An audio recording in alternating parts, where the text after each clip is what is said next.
Thank you. Thank you, Sarah.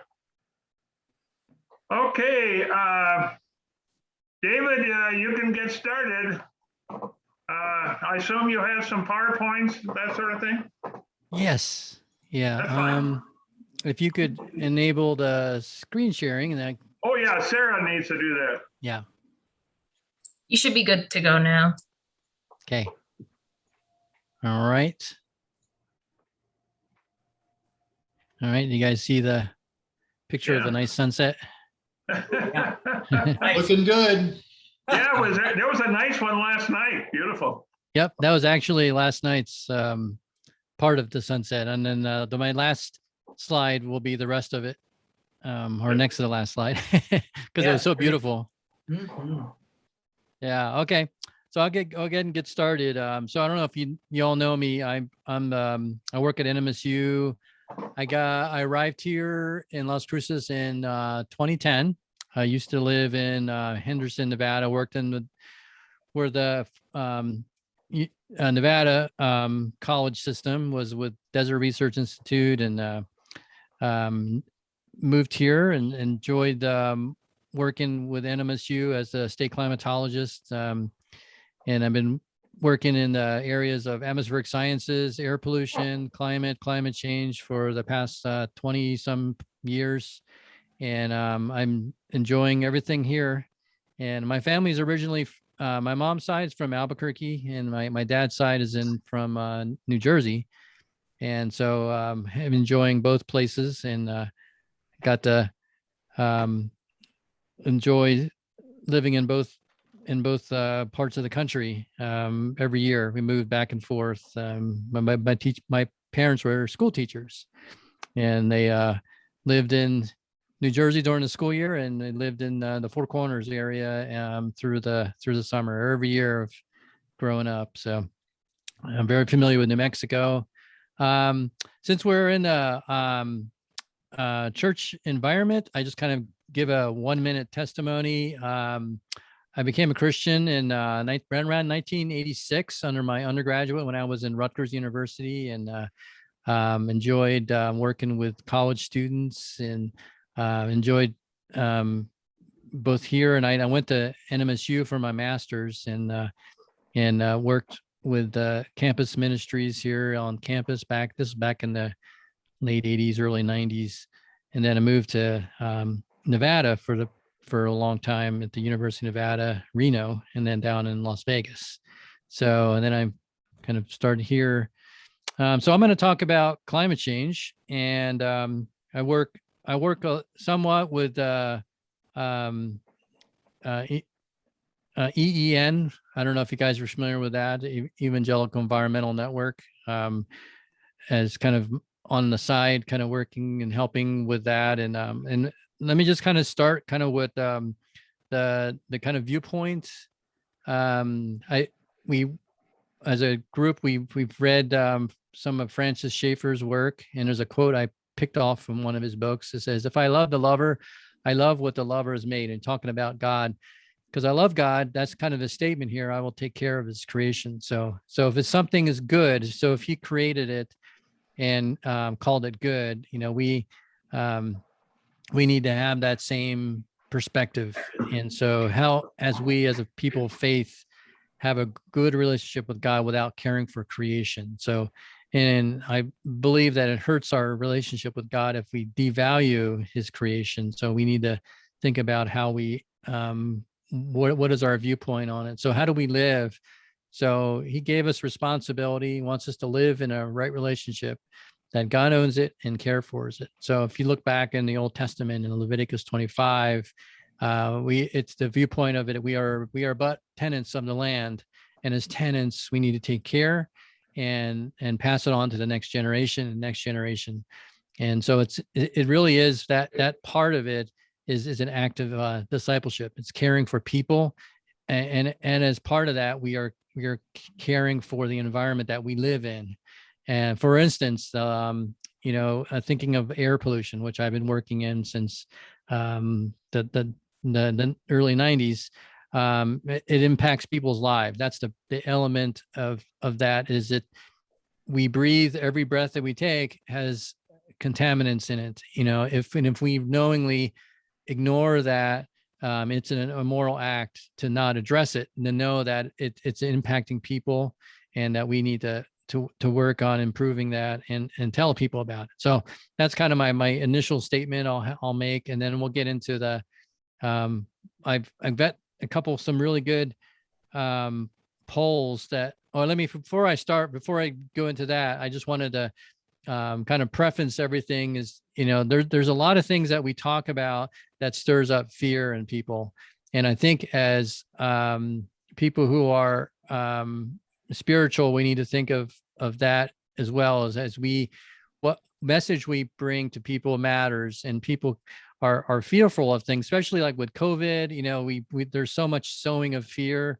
We need to be people of peace, that we think about how we come across, and the message is real important. So I think, this is from Isaiah. It says, "Do not fear, for I am with you. Do not be dismayed, for I am your God. I will strengthen you and help you. I will uphold you with my righteous right hand." So it's that's part of our message, is to not sow fear. But we need to speak the truth. What we do is, as we are, from our science perspective, we need to give them the truth. But at the same time, we don't want to give it as doomsday. Even though things may look grim, we need to uplift people and give solutions at the same time of telling people how our own selves as well. Our destiny is not very pretty if we don't change the way we're doing things. So that's kind of part of the message I give here. So there's been some really interesting polls out here, and this was out of Yale, and it's done, I think, pretty much every year. It's basically they do statistically ask people questions, and then they get a sense of where they are in terms of climate change. And this one is, the question is on top here, and the question for this one is, do you think global warming is happening? That's basic question, and they either say yes or no. And I've picked 2 counties in New Mexico. So in Doña Ana County, 74%, statistically speaking, 74% of the people in the county says yes. They think global warming is happening. However, if you look at some other county like San Juan County up here in the Four Corners, it's about 59. So the spread is about somewhere there. It's above the 50% mark on most places here, and 50 to 60, 70% across the country. So it's not a bad thing. It's actually gone up over time. We still have a work to go. I have 2 more of these before we go back into climate change. So the second poll was asked, do you think global warming is mostly caused by human activities? And you notice the colors are no longer darker brown. There's some lighter, and then some blues, and same scale, same coloring. And it goes down to 62% of Doña Ana County residents. I think global warming is caused by mainly humans. And then it goes down to 47% in Eddy County. And you can see large areas of the country, they're less than 50%. And you can sort of, just kind of think of reasons why. I'm not going to go into that, but it's sort of that. And the last one I'm going to show, this poll, is the question is, do you think global warming will harm you personally? So it's more of a personal thing, and you can see the colors. And I intentionally went from a more not as impactful all the way down to, is it something that will impact me in my life? And you can see 49% of those in Doña Ana County believe that it will impact them personally, or harm them personally, and then 39% in San Juan County. And as you can see, majority of the country, except for a few counties, along the southern tier of the country, and then in North Dakota and Montana, a majority are in the below 50%. And there's a few that are, none really, really dark, but they're in the maybe 30 to 50%. And so there's a lot of work that we need to do in terms of how we we message what climate change is. But so that kind of brings us into the point of, so what are we facing in terms of humankind? So making it more local into New Mexico, there's no doubt that we're warming. That's pretty much the most that's something that's already happening, and it's projected to continue on. So this is just a snapshot of how the climate has been changing across New Mexico. So this is the summer temperatures, the trends, and since 1970 by climate division. That's what the little black areas of New Mexico, they're climate divisions. There's 8 of them in New Mexico, and they delineate areas of similar climate. And so yeah, the numbers in here are the trend in degrees Fahrenheit per decade. And that's if you were to fit a line through the temperatures, the average summer temperatures. And you can do another analysis of the annual average or even winter temperatures, and it'd be very similar. So they range from 0.8 degrees Fahrenheit per decade in the southeast to around half a degree Fahrenheit per decade in the northern mountains. So that's already in our past already. So, and this is if you look at it in terms of time series, each dot is a year going all the way back to 1895. And you can see this is that where we took that trend from the previous slide. If you were to draw a line through here, that's that 0.5 to 0.8 degrees Fahrenheit per decade here. And you can see it's been climbing ever since the 70s. And you can see there's been ups and downs. Some years are warm, some years are cool, but overall we've seen every decade has been warmer than the previous, starting from the past. So 2017 was our warmest. It's right here where I have my little cursor. And then also last year tied for the second warmest with 2012. And that was here, these two here, right here. That's 2012. And that's 2020, and that's 2012 right here. So pretty warm. And so that's statewide. So some of the other observations of change we're seeing, these are already in the past. So the temperatures of the last decade were warmest of the century. The morning lows are not getting as cold as they used to be. And this is on top of the urban heat island. If there's a area that has warm because of all the blacktop and concrete, and it's not evenly getting warmer everywhere the same rate. There's a few places that are pretty much flat, but there's some. But in general, every area is seeing an increase. That's just not just urban areas; it's rural areas as well. And in most of those places that are seeing the warming, basically it's translating into a longer growing season, which has a lot of implications. And one of them, the positive is longer growing season, but the negatives is more allergens, more pests are able to multiply during longer growing seasons. So, and another point is, you have to go higher in elevation to find freezing on average. So you have to go climb higher in the mountains to find freezing these days. And then one of the other consequences of a change is seeing wind erosion, the aeolian transport of particles from the soil. And one of the things that's peculiar about this in our area, New Mexico, Arizona, is that dust storms are not only affecting human health, but they're actually changing our water, are changing the snowmelt timing. And we've seen that in the San Juan Mountains, and there's actually other places in the U.S. that it's affecting. And I've been looking at worldwide. And there's other areas specifically like Central Asia where they're having the same issue. That there's areas that have become more arid and more wind erosion.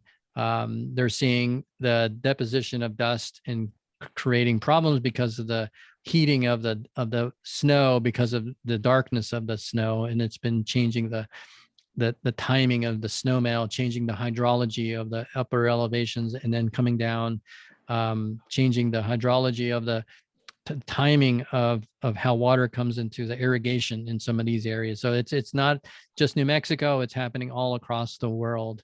These same kind of things, it just manifests in little different ways because of the land use and population and elevations across the world. So this is we've been working on, we meaning the Interstate Stream Commission has been working with a lot of us water folks, and we've been putting together a 50-year water plan for the state, and it's in draft form right now. And this is why I just picked this off, because this is one of the figures that we're using, is that kind of where we are now is the gray on this graph.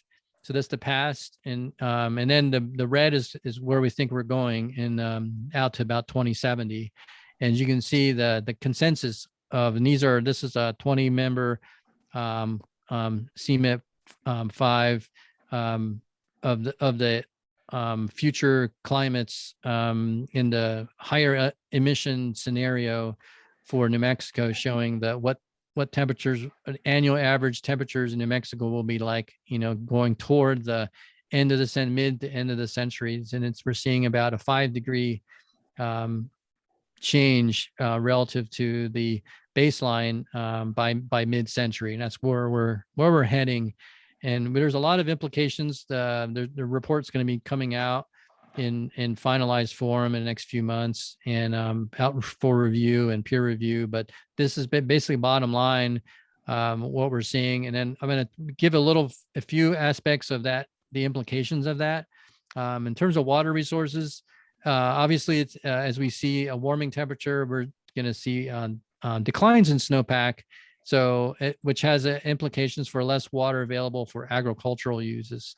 So as we see, if you were to go to Elephant Butte Reservoir right now, you'll notice how low the reservoir is. It's right around between 5 and 6% of capacity. They had recently just stopped the floodgates on the reservoir, so it's starting to build up again. So, but that's sort of that. As in terms of climatologists, we look at things like that, and where it's likely that's kind of the way it's going to be for the foreseeable future, is down to the lowest part, and then maybe fill it up to a few 10%, and then back down again, because of the way that the snowpack system works and temperatures. And so with the higher temperatures, average temperatures in the wintertime, likely see more rain than snow during the winter, and earlier snow melt. And then one of the big consequences of that is soil moisture, and seeing that the lower soil moisture in the summer. And one of the consequences of climate change in New Mexico will likely be a drier spring. There's not a lot of signal in terms of less precipitation for summer or fall, but it's mainly looking at a drier spring, which is not a good setup for, even if we have a good monsoon. We like to have residual soil moisture in from the wintertime and spring, so that when the water comes from the upper elevations, it doesn't soak in and infiltrate in and get lost in the transport from the Colorado down. So it's one of the consequences. Some other things that we talk about as consequence of a changing climate is future droughts are likely be more severe than the past. We've had drier, in terms of precipitation, drier droughts than our current like the 50s droughts. However, our droughts now are going to be more severe because of the rising temperatures. Our temperatures now are higher than they were in the 50s, and so there's going to be some issues with that. One of the issues is with increased evaporative losses, and so this is one of the engineering calculations that has been done, that's been backed up by measurements. Is like, for instance, on the Elephant Butte, as you increase temperature, there's a lot more evaporative losses, and they actually calculate at a rate about 8 inches for every increase of 1 degree C in annual. I misspelled annual, but the annual average daily maximum temperature, as we increased one degree increase, translates into another 8 inches of loss of the entire reservoir. So as we see that, we also were, in terms of the modeling that it's been done from a lot of other researchers, that the snowpack is projected to decline substantially by 2070. And I mentioned one of the feedback mechanisms as we see drying of the soils, more wind erosion sets on to the snow and then creates a negative feedback of making things worse. And then as things can get worse by seeing more aridification, more deposition. So there's that issue with that. And then we're in the bottom line for the droughts is we're seeing likely a lot of our basins, surface water supplies are projected to decrease over the next half a century. Coming close to home, since a lot, we derive a lot of our economics and culture in New Mexico on agriculture. Some of the things that we discuss are in our report that we're working on, seeing higher evapotranspiration. So remember, evapotranspiration includes the water loss from plants. So you got the uptake, the evaporation from the soils and into the air, but you also have the water that's kept locked into the plants is released at a faster rate. And so because of that, the plants have a higher water need than it would be if they were in a much cooler or even average state of environment. So which could lead in some areas of the lack of forage for rangeland grazing during these hotter and drier droughts. We've seen that already. I've as part of what I do as my climate office, I get to drive all over the state. I was just out in Mountain Air and Carrizozo in the last couple of days, and notice over 2019 and 20. They've really had very poor monsoons and basically essentially a complete loss of forage in some areas. And then as I drove by there on Friday, a few areas had recovered in terms of some of the forage, but a few areas that did not get rain. And I was talking to one of the ranchers in the area north of Carrizozo, and he said, "Yeah, the rain just missed my ranch. It moved along the highway and never got to and it was just this brown, and it was just like the stark dividing line of green and brown. And then really, they haven't really gotten anything since 2018 in that area. I mean, I've seen how it looked like, and I've got pictures of the same area over the last couple of years. And it's like, man, they're really struggling. So that's kind of the theme we're seeing. Could some of these forage areas, the quality could change. So the cost can, on some of these areas, if they continue, of hauling water and supplemental feed likely go up, and then the stress on animals likely to be increased as more water requirements during heat waves, and then even the reliability and the existence of water will be threatened because of water tanks. I was driving along and I noticed where all the water tanks are on my trips when I go up there, since I go up there so many times. And back in I know during the last El Nino, the strong one we had back in 2010, a lot of those water tanks were full. And then some of them haven't been, there's been some filling of some of the water tanks. These are, some of the areas that are, several acres in the area where water settles, and they're all empty right now, even though that there's good precipitation. These are mainly in the Lincoln County and Torrance County. I was just driving through there and just noticing, some of those areas. Whereas if you go further in Chavez County, they're big, more expansive water, more monsoon has been going into there and you can see it on the precipitation. But just kind of going through these, I'm not trying to sow a lot of fear, but these are kind of the things that are threatened for on our systems. And then the last area looking at is the health concern, the human health.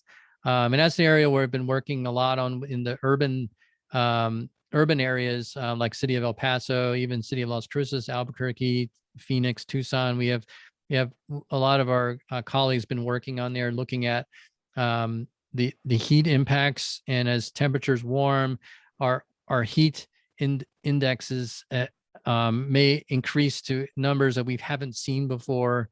And we've seen that in other areas of Pacific Northwest, but in terms of the probabilities of seeing higher numbers in terms of heat indexes of, that are 110 plus, especially during the monsoon, we've got higher dew point temperatures that just makes it a little more uncomfortable. That inching up in temperature, it's not like it's going to go boom all of a sudden, but it's that creeping up of the probabilities are increased as we go down in future times, how the probabilities of hotter heat waves are more and more likely. And another issue we talked through with some of the cities is that the higher overnight temperatures are affecting people because a lot of times we open the windows to get some air blowing through, and by the early morning, the coolest part of the morning before the sun comes up, there's some nice cool air. But as the temperatures climb, the warming has actually been faster rate in the morning lows. So they've been climbing more than the high temperature. So a lot of the temperature increases have been in the morning lows. They've been driving to average. And so it's not as cool in the mornings as we used to enjoy.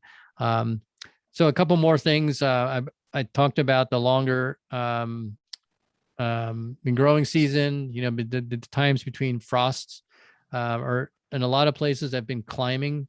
I just plotted, I gave a talk just a few weeks ago to a group in Silver City, and just showing their rate of change, and they've noticed it there. Some of the folks who have been range, they have ranches that they've noticed a frost free season has been increasing.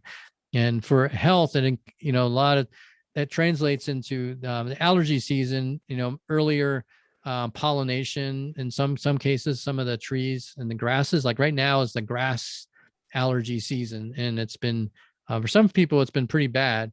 And as we extend that, as I talk to some allergists, some of the triggers for asthma has been tied to the allergies. If unchecked, the allergy could turn into an asthma problem. And then those who already have problematic respiratory systems, there's likely more issues of making it more severe. And that's tied to my last bullet in terms of health concerns, is that the threats, not only just of the fire itself, but the smoke of wildfires. And we've seen that over in the past. It's sort of playing out already in terms of the acres of extreme burns, in terms of the severity of fires. I'm on a listserv that we keep track of these really strong, what they call pyrocumulus, and it's been really active this year. My email has been filling up every day of the starting out in the lower 48, and it has gone into Canada, and talking and seeing these really large smoke plumes. The extent and the area of the smoke has been pretty severe, and we've seen it similar in other years, and it seems like every year it kind of opens the envelope in terms of the amount of smoke. The impacts are not just in the US, it goes all the way across the Atlantic into the Arctic, as well as into parts of Europe. The smoke that's generated in the Pacific Northwest, they've had, this past year, the smoke has impacted and made some of the worst air quality in the East Coast because of the way the high brought in, remember, high pressure sits in, and then it steers the winds on a clockwise pattern.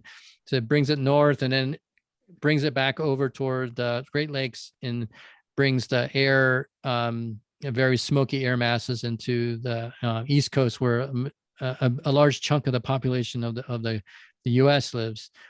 So they've been seeing issues with that, calling health alerts, and that's likely going to be the type of thing that's going to happen more often. There may every year is not going to be the same, but there's that threat of seeing that kind of wildfire setup and the issues with health that accompany that.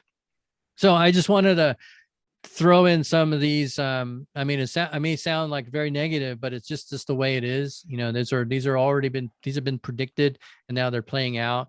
And I just want to talk about. I just want to give you some kind of a thought process on how you would, well, one way that I could help you explain why is the climate changing. So I give a few points here. I treat them as like a suspects. We have 4 suspects. These are normally what we blame changing climate on, and a lot of people's questions revolve around these 4 topics. The sun, is it just a natural cycle, and is it something that's inherent, that's where these are really long cycles, this is all part of the Earth's system, or is it something that's coming out of the ground, like volcanism, geology? So these are some of the questions that we got, and we'll go through and address these fairly quickly. I don't have a lot of time to go through them, but I want to go through each one just to kind of show you what we've, as climatologists, we've eliminated all of these as what's changing the climate right now. Some of these are actually, all of these are going on right now, but they're much smaller in impact than what we're doing as humans. So the first one is the sun. So our sun heats the earth, and then as the heat, during the day, the long wave energy, which is heat, radiates out into the space. So it's a system imbalance. As we change things, we alter that balance a bit. So, but let's look at the sun. So has the sun changed at all in how much energy that comes in, light energy from the sun? So if there's a possibility that the sun is changing, then maybe there's a possibility that we can blame the sun. So what we've been doing as a society is we've been measuring the output of the sun from satellites, and this is a fairly noisy plot, but it basically shows the squiggly line in the middle that's the output of the sun in units of watts per square meter. And this is a orbiting observatory outside the Earth's atmosphere.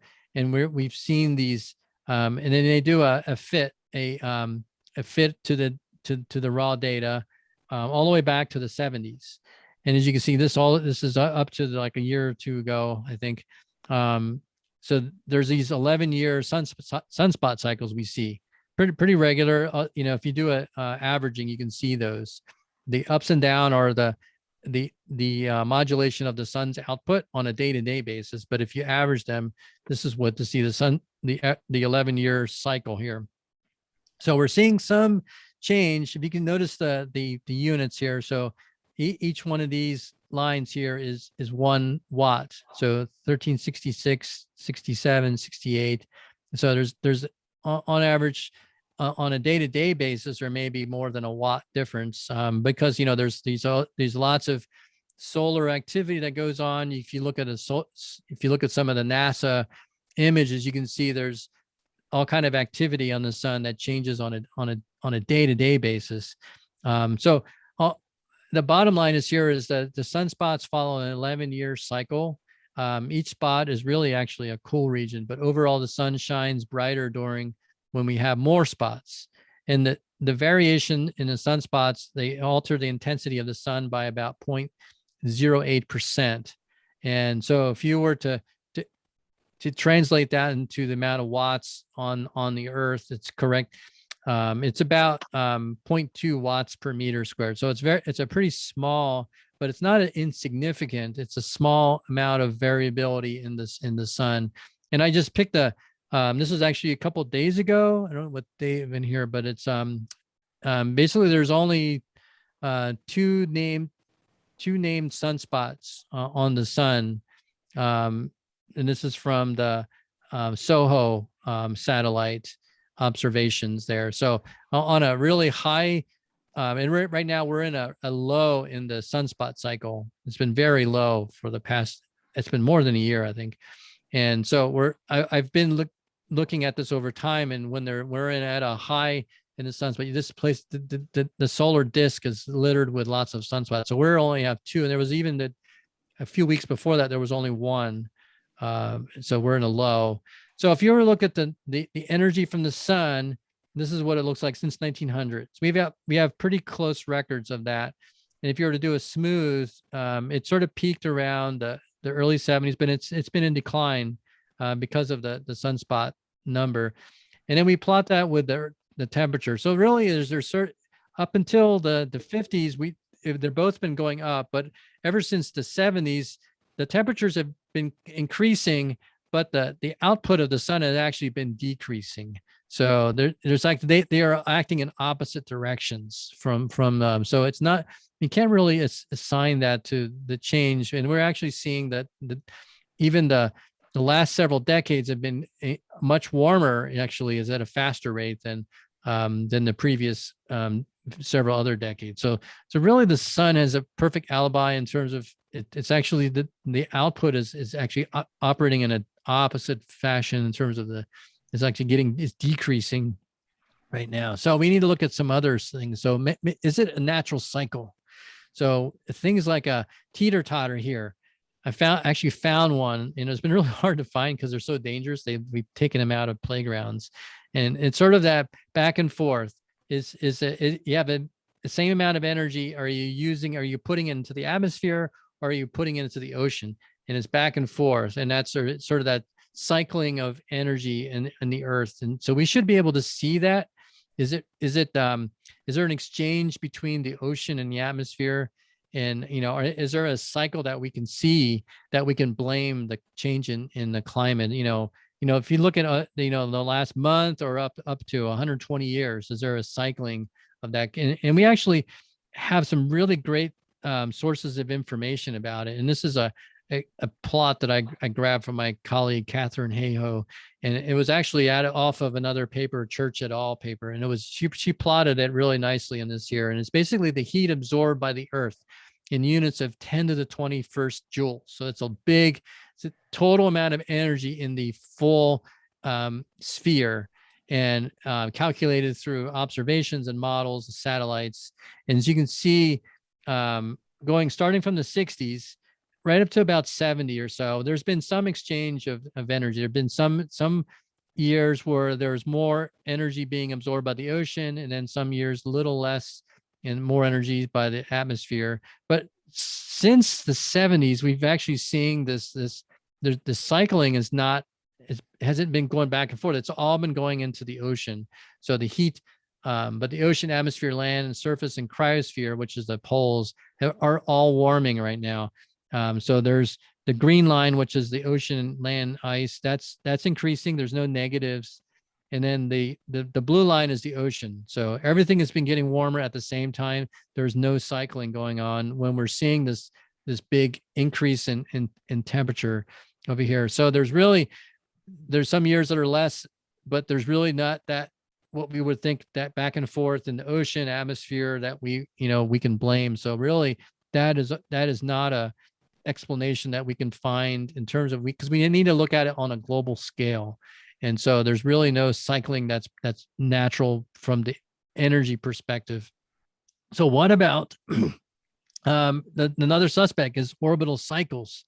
If we look at what this guy named Milankovitch put together in during World War II, was looking at the orbits of the Earth around the sun. And through his observations, he put together three different main different orbits. There's the one that's called what he called eccentricity. Basically, it's the orbit around the sun. As low end eccentricity is more circular, and then a high eccentricity more oval shaped. And that is he calculated that cycle to be in the order of about 100,000 years. And then the next one was the tilt of the Earth. And so the tilt right now is about 23.5 degrees. And he says that tilt wobbles back and forth between 21.5 and 24.5 degrees. And then basically that's what defines in seasons. If we didn't have the tilt, we wouldn't have seasons. We just have a constant temperature throughout the relatively constant temperature throughout all 12 months.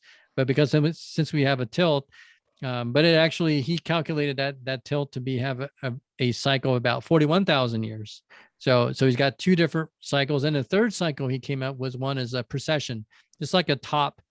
When you spin a top on a table, eventually when the energy gets lower, it starts to spin and around the axis and has a wobble. And so he calculated that that precession was about a 23,000 year cycle. So these are really long cycles. So think about that. You know, and when if you look at the temperature of the Earth changing, it's on the order of about 100 years. So it's on the order of, you know, tens, you know, more than that, more than 10,000 times slower, or even more. These orbital cycles are operating. So they're according to Milankovitch and his theory, that these things are playing. These are in action, but they're really slow acting, on the order of 100,000, 41,000, and 23,000 years. And a lot of the glacial deposit information can be explained by looking at these orbital cycles, but not the extreme, the duration, the short duration that we're seeing right now can't be explained by orbital cycles. In fact, we're actually heading toward a cooling right now, although we've been, and this is a paper that was published just a few years ago in Nature Geoscience, and I took a quote from it. It says, and so we can be fairly sure that we have, whether we like it or not, delayed the possibility that we will revert from our present interglacial, meaning warm period, to a glacial state. And so if you look at some of the long-term temperature records of the Earth, and this is one that was from Marcotte and published in 2013, of the temperatures of the last more than 10,000 years, basically the Holocene. We've had a nice warm period centered right around 7,000 years before the present, and then it's been cooling ever since. And this is kind of predicted by the orbital cycles in kind of our interglacial is sort of on the end, and we're heading toward a glacial period. However, we've changed the path of the Earth in terms of the temperature, and this is that jump in temperature. That purple line is the mean of the data set. We jumped from this really cool period all the way up to we've now exceeded the hottest of the warm period of the Holocene, and that was some of the comments I've gotten in the past. Is like, well, it's been warmer in the past, and yeah, it has. If you look at some of the really old, you know, several million years ago, it's been warmer, but the Earth is very different back then. But this is kind of the comparison we're making with the last 10,000 years. We've exceeded the temperatures of the warmest period in the Holocene in 2017. If you're looking at it, goes way up, and this paper was published in 2013. It's likely past off the scale of this chart. And if we were just to zoom in over the last couple thousand years, this is what it looks like. And this is actually from the IPCC report that was just published last week, which is the assessment report number 6, the working group 1, and it was in the shorter version. The longer version is 3,900 pages, and I haven't gone through all that yet, but this is the shorter one called Summary for Policymakers, and this is on page 7, and it basically shows the last couple thousand years of temperatures, and then the black line is our thermometer observations. You can see they skyrocket up, and this is the scope of the warmest, the Holocene is ranging here. So you can see we've eclipsed. That's why they call it they use the word unprecedented in more than 2,000 years, because we've now exceeded the temperatures of the warmest in the last 100,000 years now with the last few years. And it seems like that we keep climbing. So it's something that the IPCC in its review of all the climate science and in engineering, that, you know, this is something that is likely going to continue on. So we're just showing you the impacts of that, and the wording that we're using in terms of where we are and where we're heading. So this is the latest out there. Just got published a week ago. So this is. But the data is behind it is published from the literature over the last 6 years of work. So going back to our kind of the suspects. We eliminated the two natural, the exchange between the Earth in the system of the oceans and the atmosphere. And then we also eliminated these longer term orbits around the Earth, as well as the change in the angle, the tilt, as well as the precession. So those are they are in action, but they act at much slower pace. So our final suspect is geology. We've got all these volcanoes. There's a picture here from the USGS, is one erupting. We've got a lot of them are not even visible. They're under the ocean, fissures, mud volcanoes, submarine. They leak carbon dioxide and methane on an ongoing basis. So they have to have some kind, and plus they emit lots of soot and dust. So we can actually see this in the temperature record. I picked this off of this is actually a satellite based temperature observation. And these are actually satellite measurements back from 1979 to the present. And it's been smooth. The red line is the 13th month smooth line. And I picked out on here where we have things that impact the temperature records. As a climatologist, we interpret these, and we know what all went on to cause all the wiggles and things. And so, for instance, like these peaks of warm, those are from El Niños. Remember, those are the warming tropical Pacific. If you go from Ecuador all the way to Papua New Guinea, right along the equator, the El Niños are abnormally warm water that's upwelling, bringing warm water, and it actually shifts the trade winds. They actually flip on those years, creating different patterns of the winds and the temperature.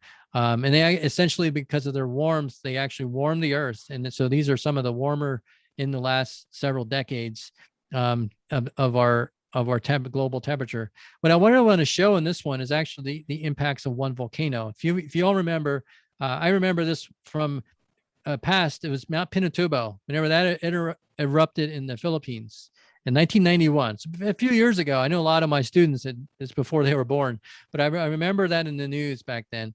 And that has actually impacted the Earth. One volcano, one single volcano. I mean, it was a big volcano, but it wasn't terribly big in terms of the records that we've seen. But it was one volcano, fairly large, in the Philippines, and that actually cooled the Earth down for just a few months. So that is the impact of one volcano, and there's a picture of it here over on the bottom left. Picture of Pinatubo. And what I want to show you is that so how much it has an impact on the global temperature, but from one source. And so I looked up in the literature how much CO2 was estimated from that one volcano. And it came out to be on the order of 10 to the 7th metric tons. And so, wow, that's a lot. Seems like a lot. So I was comparing it to our known anthropogenic sources, like stuff that we do. So I looked at, we've got some big power plants in New Mexico, some of the biggest in the country. This is prior to any of the shutdowns and conversions. This is, prior to 2010. San Juan power plant in the San Juan County. And I said, okay, how much does that emit in 1 year? In 2012, that emitted about 10 to the 7th. And I said, whoa, that's about the same order as the Pinatubo volcano. Just a factor of 4 times. But, I don't really care about the first number. I only care about the exponent here, 10 to the 7th, 10 to the 7th. That's a lot of CO2. And that's just 1 year of operating this power plant with 4 different combustion turbines burning coal. And that's one pretty big volcano. So I was like, wow, that kind of put it in perspective, the impact that humans have compared to something natural as a volcano. So, we think as volcanoes as like, wow, that's as humongous, impacts the globe. But if you just look at it's like, wow, if you just peel out the CO2 that's coming out, it's equivalent to a power plant in 1 year of a power plant. So it's sort of that kind of gives you a sense of the impacts of that. So I just wanted to share with you. And so on the bottom line with CO2 from volcanic eruptions, humans contribute more than 150 times that of all the volcanoes. And that's basically off of some of the latest research out there. And that number is increasing. We actually are more than 150 times that of volcanoes because of all of our things that we do right now. So it's essentially that geology, basically it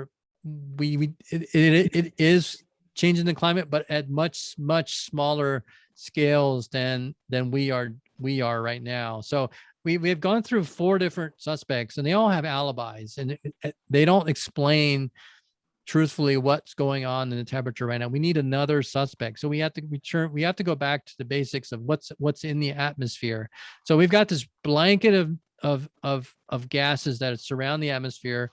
Remember, it's not very thick. It's a very thin layer of air that's big. So basically, I did the calculations. If you get a beach ball, a pretty big beach ball, and if you get a piece of cardstock, I don't have any in my table. If you cover your beach ball with a cardstock paper, that's the thickness, the relative thickness of the atmosphere, the troposphere, relative to the size of a beach ball. So it's really thin. It's really thin in terms of the amount of volume of the atmosphere that we are able to pollute.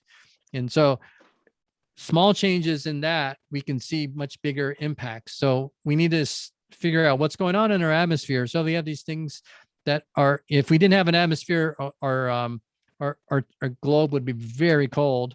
And so we've got these nice gases in here to keep us nice and warm and toasty that basically act as a greenhouse. That's what it's called, the greenhouse effect, from these molecules that basically they're transparent to visible light, but they're opaque to the infrared light. So the light goes right straight through them, and as the heat comes off of the Earth, they partially absorb some of the heat that's released, and they keep it.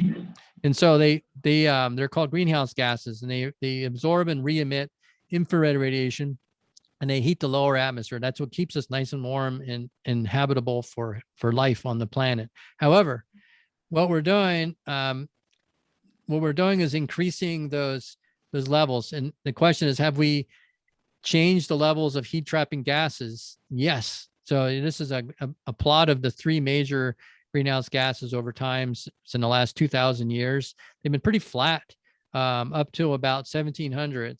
And as you can see right off the industrial revolution, they've skyrocketed up. Both CO2, methane, and nitrous oxide, N2O, have all increased really quickly.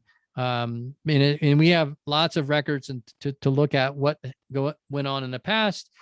And we see this abnormally fast record change of these gases, the concentration, and we're exceeding now. This is almost out of date graph now because of how quickly things are changing. This was published in 2007. We're actually past the CO2 is past the top of this graph now. We're about 410 parts per million CO2. So we have to change the axis of these graphs now, since we're keeping pace with emissions.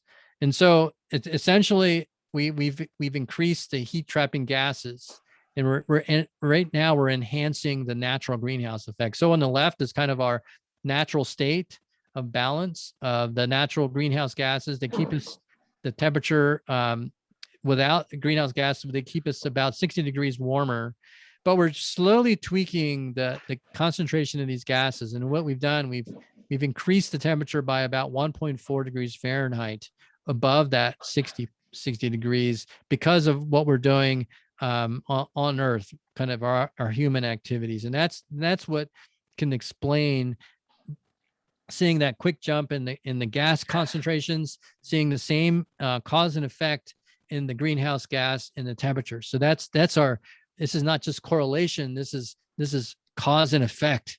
And it's and we've known about this for more than 150 years. We've known about this, and actually there's been a lot of work been done looking at historical knowledge of the greenhouse effect and what is CO2, the infrared, and it's been validated by lots of satellite observations by looking at the heat flux coming in and going out. We have really detailed observations of those now, and orbiting satellite observatories to tell us that, and then keep kind of like a dashboard. We can see how much the greenhouse effect is working right now on almost a annual basis. And so bottom line is what's causing a current change. These are all working, but the ones that are in blue, those are basically cooling effect. The red are warming, but they're small effects compared to what we're doing as a human race. They're all in business, only atmospheric composition. Almost all of it from humans is driving the temperatures up. So what exactly is we've done these things called emission inventories globally, and so this is from an IPCC report, and I got this from the EPA website, which is now they now publish a lot of the resources now. With the change of administration, we can have archives are back, so we can go back and look at some of these inventories and looking at the global inventory. Where are they being produced? What are all the greenhouse gases? And I always start with the biggest number. So it's how we produce electricity and heat, as well as agriculture on a global basis. So this is the electricity is, burning of coal, natural gas, and oil for electricity, the single largest source of global greenhouse gas emissions. And the second globally is the cultivation of crops, livestock, and deforestation. Think about that. So, they don't have the types of agriculture that we have in terms of globally. It's that big deforestation impacts that we see. Then the next is industry, transportation, other energy, and buildings. So this is global. So that's global. What about on our scale? So I grabbed this from the IPCC, is all the large CO2 emission sources. And it's sort of, we tend to point fingers, but, 3 of them point back at us, and it's where all the white dots are all the large stationary source. Those are the power plants. All of them, you can see where the impacts are. You can see the kind of a dividing line in the east 50% of the US, the continental US, Europe, a lot of the Eastern, Western Europe, and then Asia, as you go into China, Japan, places where, and even South Africa, in the east coast of Australia, as well as India. You can see where all the large stationary CO2 emission sources are. So that's one of remember, that's the 25% of the greenhouse gas emissions, or primarily from these dots here in this global map here, in terms of, and the units are 1 million tons of CO2 per year, and some of them are on the order of 10 or more million tons of CO2 per year. And so just looking at the US from the EIA website, is where have we remember electricity generation is the biggest. So where have we generated power going all the way back to 1950? So it's colored nicely. It's coal. We peaked around just in the late middle 2000s, and it's been in decline. But natural gas has sort of been taking up the slack in here, and it actually has increased. Nuclear is about the same. There's not been any new nuclear plants in the US, and renewables actually have been changing. And petroleum is about the same. It's been actually decreasing over time, but natural gas has been increasing. Renewables have been slowly increasing. Coal has been decreasing over in terms of how we generate electricity. And so this is the latest I got from the EIA, that's the Energy Information Administration. You can, there's a website, you can, all kind of statistics. 2020, in terms of US, we get most of our power from natural gas. About 40% of the power that we are using is from natural gas, burning natural gas. The next is a tie. It's almost a 3-way tie right now, pretty close.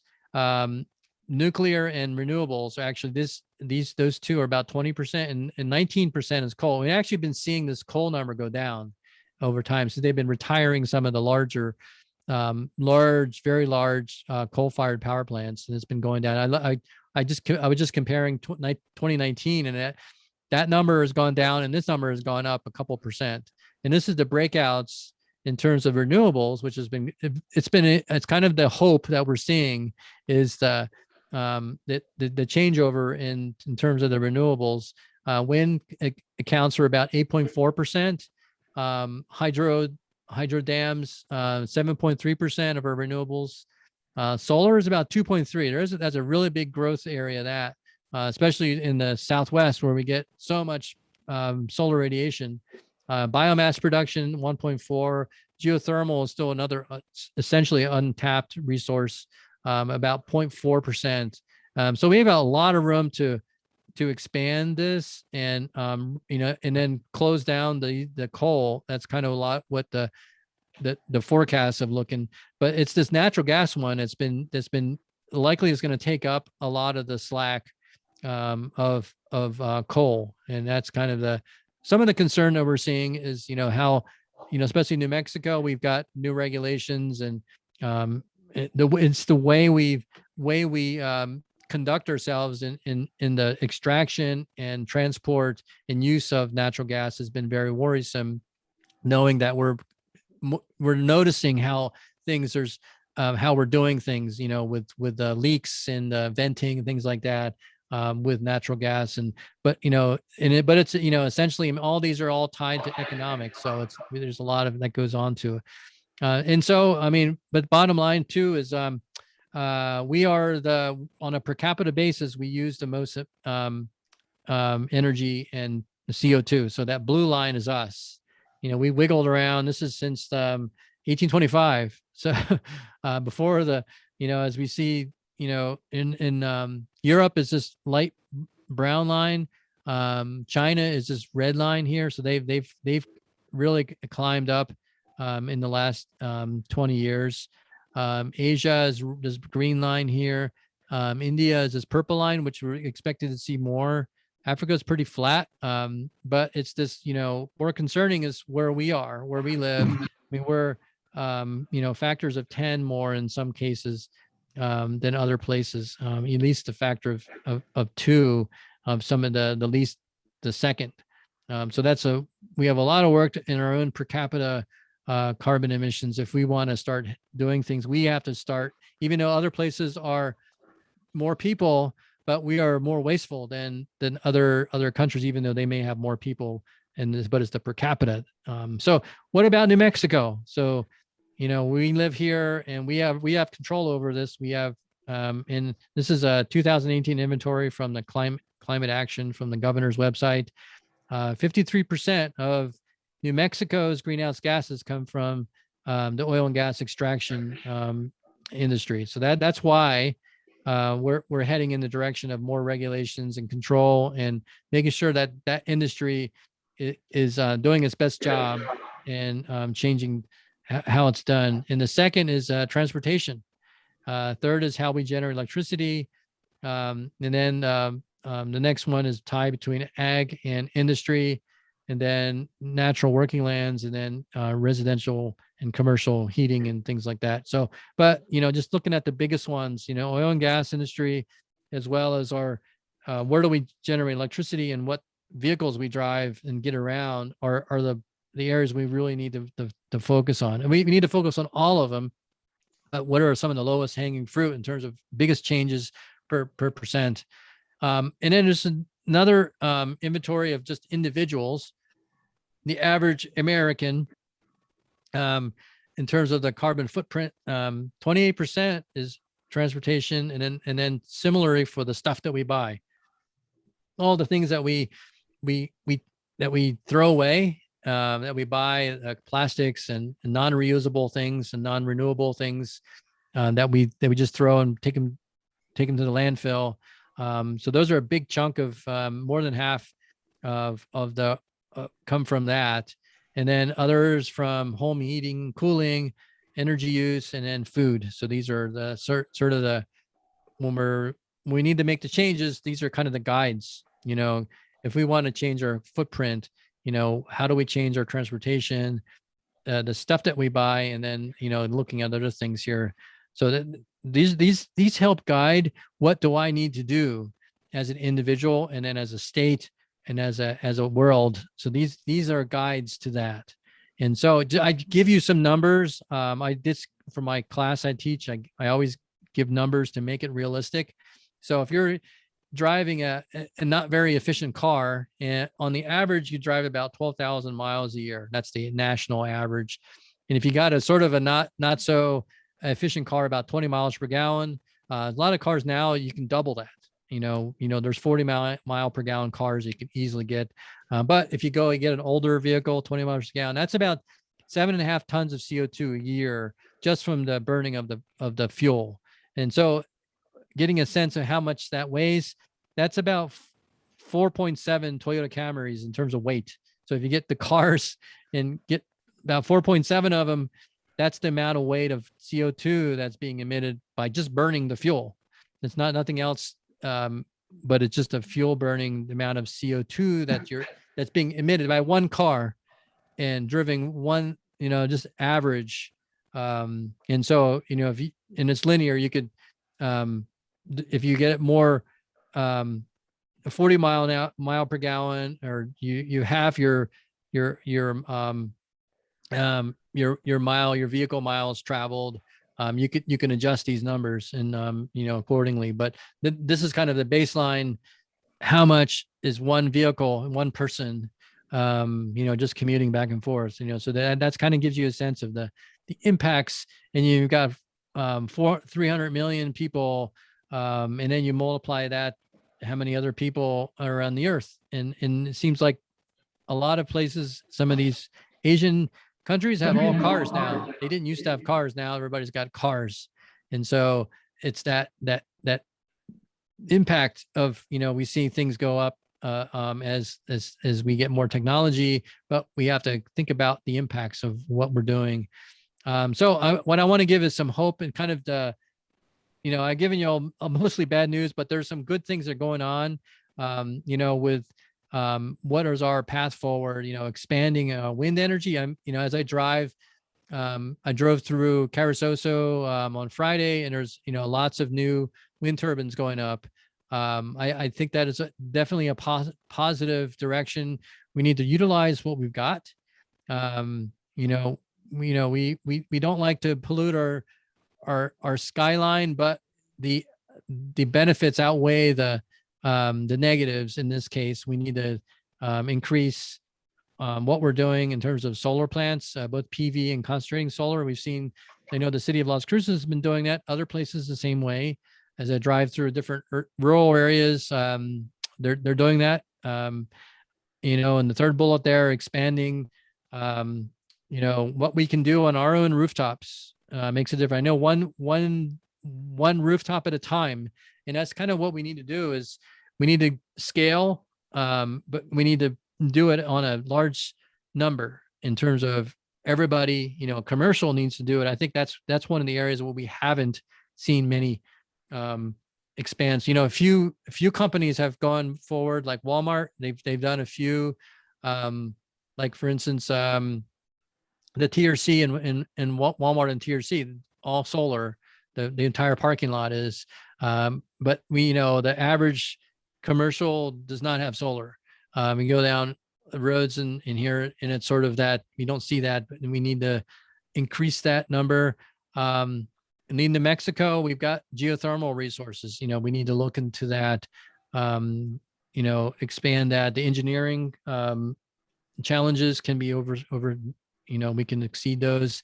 In terms of our transportation footprint, we as a city, Las Cruces, did an inventory of CO2 sources, and basically what came up on top was the cars that we drive. That those are our biggest single source of CO2 is all our cars. And then we're working on this is have a plan, statewide resilience and adaptation, as well as the mitigation. We're working on that. It's going to take time, and unfortunately, the longer we delay things, the longer it's going to take for changes to occur in the environment. Even if we do, and that's one of the it's the AR6 report that just came out from IPCC. They did a lot of scenarios to look at if we change things right away, how long will it take for the climate system to change? And sometimes it's it's a matter of tens of years, several decades to see any change. So we're locked into what we have, but it's never too late. I say we need to do things now.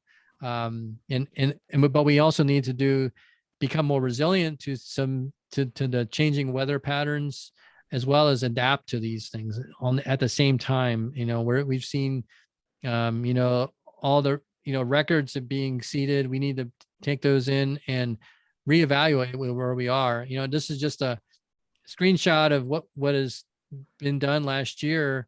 In October, for the city of Las Cruces, they passed the climate action plan, and I've seen other cities do the same thing, coming up with a plan, but they need to stick with it, and then make concrete milestones and follow through with them at all levels. So we also need, we can't just think of, okay, the government's going to do everything for us. We have to be as savvy and what we need to do, because we have to know as an individual, it means a lot, and we need to act. So I have a question: what can I do as an individual and as a community? A lot. And we are part of a group, church, campus, small businesses. We are part of a local community, or the state, or the nation, and then we're a part of the international community. And so we all have to influence each other. And as the U.S., we are leaders in these things. We can't just sit by and wait for something else to happen. We've done it in other areas, and it's not look good. So we can't wait to take steps, and because we know what the consequences are, and it's a moral obligation to not see these things happen. We need to have climate solutions, and this is what I picked this off of our one of our groups. We had a presentation to the EEN that that we need to think of it as a holistic, as all the different levels of impacts and solutions. And so I have just a couple more slides. So what else was we to do? We need to tell others, why does it matter to me? So we need to be communicating to people that we have influence over. So, and then as a people of peace, what is our garden God has entrusted me to? And we tend to think global, but we also need to continue to look local for solutions where we live, that we have personal impact on, that I can do tomorrow or today. And then I asked the question, so how can I include others, and who can I mentor and influence at the same time be compassionate? Putting ourselves in other people's shoes. It's like, well, I can't push somebody to do that, but I can help you come along with me, and we'll do it together. That's that kind of compassion that we need to have in our sphere, that we need to have influence on. And then bottom line, here's the picture from last night, the sunset. We have hope from Romans 15:13, in which says that may the God of hope fill you with all joy and peace in believing, so that by the power of the Holy Spirit you may abound in hope. And so we have a transcending power we can dip into, plus what God has given us in terms of our abilities. Everybody's got skills and gifts and influence. The people that we have, it can influence, and we need to use that, especially in places of worship. We have unique opportunities to do that. We have people. It's amazing how many, if you count the number of worship services and people in a community, it's quite a big sector of the population. We need to rally, and not everybody's on the same page, but we all can work together in some ways with this hope. As long as you believe in the Bible, there are other peoples out there, they believe in other things, but those who are in this area, we abound in this right now. So I'll leave with that. I know I've been rambling on for a while, and so I'll be happy to take any questions. There's my contact information. You all have my email. On Twitter, NM Climate, talking about what's going on it. I haven't been that active on Twitter this summer. I've been busy, but there's a lot of things going on that we'll have to keep touch with. So I'll take it back to you, Paul, if there's any Okay. questions. Yeah, Sarah, we need just a little time for some questions and comments. So with that, maybe 10 minutes. But anyway, anybody have a question or comment? Anyone? I'll do one. Go ahead, Tom. Yeah, Dave, with the more recent rain, we've had some discussions I've had them with church members who were looking at the weather data, and they were looking at what was coming out of the airport and out of New Mexico State University, and a little frustrated that it was just those two weather stations. So I told them about CocoRa's, and sure enough, in the newspaper, you were quoted, and there were a couple of articles that utilized the CocoRa's rain gauge system to give us more, more locally adaptable kind of precipitation. So I wanted you, since you're the state coordinator of CocoRa's, could you tell us a little bit about that rain gauge program? Absolutely.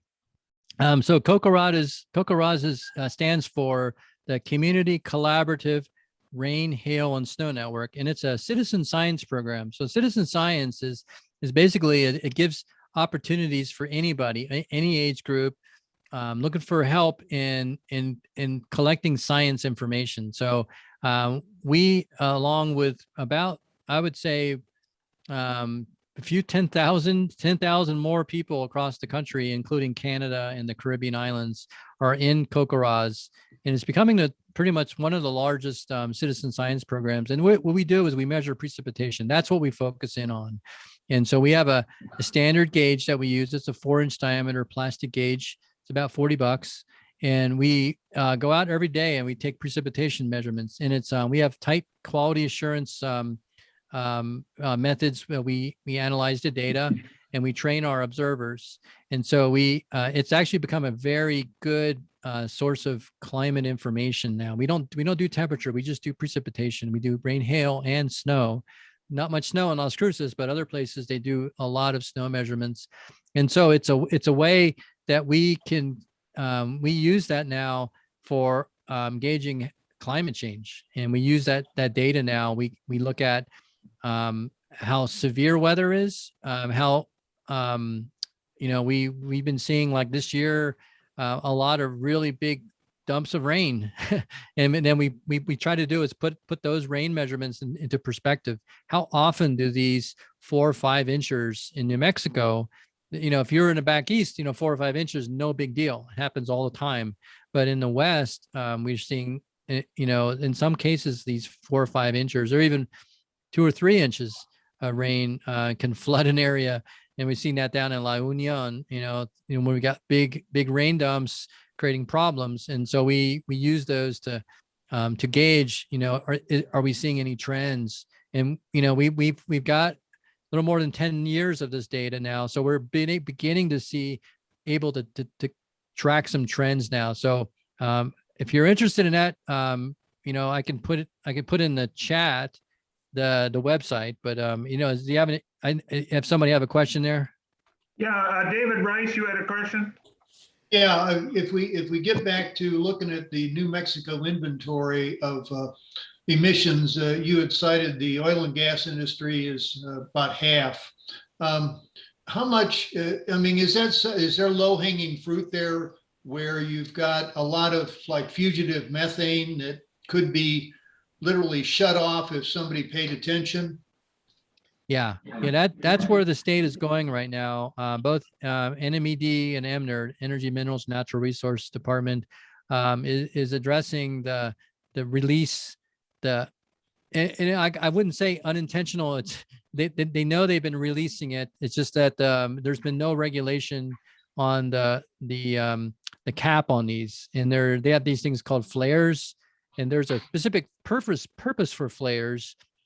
But sometimes they're not lit and they're not burning, and they just venting the flares into the atmosphere. And then, I used to work at the Air Quality Bureau in Santa Fe, and There's just so many of these wells and transfer points, compressor stations, and there's so little of regulations. Take it or leave it, regulations they do or don't work. But we've got not very many people keeping track of so many of these points that are being emitted, and so there's a problem with mismatch in scale. If we want to address these basically like leaky pipes, we need to have a lot of people looking at them, and then we need a way to track them, and it has to be done through the companies. Right now, we can't just have the people going there and okay, this one's problem, that one's problem. It's the companies that need to fix the problems. They're making a lot of money, and so they need to, in my opinion, is put that money to good use and upgrade some of these valves, and some of them are aging, and the technology is there. It's just a matter of implementing them and fixing a problem that needs to be fixed. It's been doing this for decades, the extraction, and take it or leave it if you like using natural gas or not, but we need to address what's the current problem, and then work on the regulations to and then have the markets drive the change over time. That's the only way to get that we're going to be able to do this is have a market based, and either you pay for the carbon or you pay more for electricity, and you transition from the current to a new system, through renewables. It's very expensive. I was driving through just outside of Corona on Friday, and they're putting new transmission lines and high voltage, very large systems. And we have definitely need for that, because we have so much land area in places that people want to put renewable, but they can't because there's no way to get the power out. You can put all the panels you want, all the turbines, but you can't get the power out of that area. We're behind in that. And so, but going back into the oil and gas, I think we're addressing that. I think it's a slow progress. That needs to happen really fast. We have regulations, but enforcing them and looking for alternatives and a carbon tax, the will to do something effectively is still not there, seems to me. Yep. And I just wanted to, the California Commonwealth Club, I think, has done a pretty good job of having a climate kind of scenario in their sessions. What do you think of them? I'm not that familiar with that group. But they really, I listen to them every Sunday. I enjoy them. Anyway, anyone else? Just one or two more questions, then we got to go. Looks like Caprice has an electronic hand up. She's had that up there for a while. Oh, yeah. Okay, go ahead. Thank you, Tom. Professor, I have a question about water resources. I'm concerned that at the rate we're going to be facing water shortages in southern New Mexico. And I wonder if you've seen any data on that. And I think the second part of my question is, if in the future we are at risk of water shortages, is there anything that we can do now policy-wise that might head that off? Yeah, well, I think the first part is the shortages, and I think just seeing what's going on in the Colorado, a lot more users, and we're both, I think pretty much all of the basins are over allocated, and there's just not enough water to go around. And then just looking at the projections, my opinion, we're going to have shortages eventually. It's not maybe right now. Just think about the irrigation season done, right? So if you don't have a way to pump water, you're out of luck. And I saw an email actually yesterday saying that they were telling some farmers in California, basically you're out of water. Yeah. And I think that's coming to New Mexico eventually.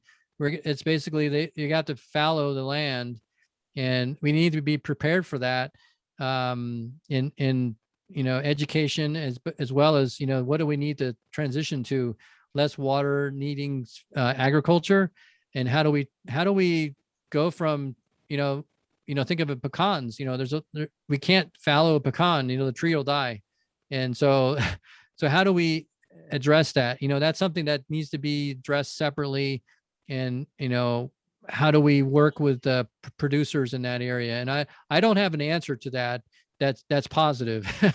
But I think what can we do is, surface water from Colorado, that's the water that we get for agriculture. We know it's very limited. It's going away. It's not going totally away, but it's we can't do the same thing we were doing using the Elephant Butte, that system. And if the water community knows that, it's just not like, okay, we don't know what to do, but using less water intensive crops is one, but it still doesn't solve the problem. Our drinking water comes from deep wells. It's a finite resource, but we need to be good stewards of what we have. It's not an unlimited source. Recharge is really small. We can't say it's unlimited because somebody eventually is going to pay for that if we use it too much. So I think I don't think we need to go crazy on that, but I think we need to be much more careful on how we use water and using it for the next generations. I usually they have rations when things are in the imminent limit of use, meaning that there's going to be a shortage. But I think we can't wait until we see that. We got to be proactive and not wait until like Lake Mead is go all the way down to the bottom, and we can't wait for that. That's their source of water in a lot of places, like city of Las Vegas is the lake. Our lake is underground, and we don't see it. It's sort of out of mind, out of out of sight, out of mind. But we still need to preserve that. We have 75-80% of our water in the Southwest in general, not just New Mexico, that's used for agriculture. Somehow that's going to change. Yeah. A lot. I think we need to cut it off here. And thank you very much, Dave, for your fantastic presentation. You're welcome. Glad to be here. Thank you very much. Thanks, It's a Dave. topic of high interest. So with that, next week, we're going to have John Lazuric talk about how we elected Trump to be president. All right, John. Very good. And it should be an interesting discussion. And believe me. So anyway, with Dave, you had some comments.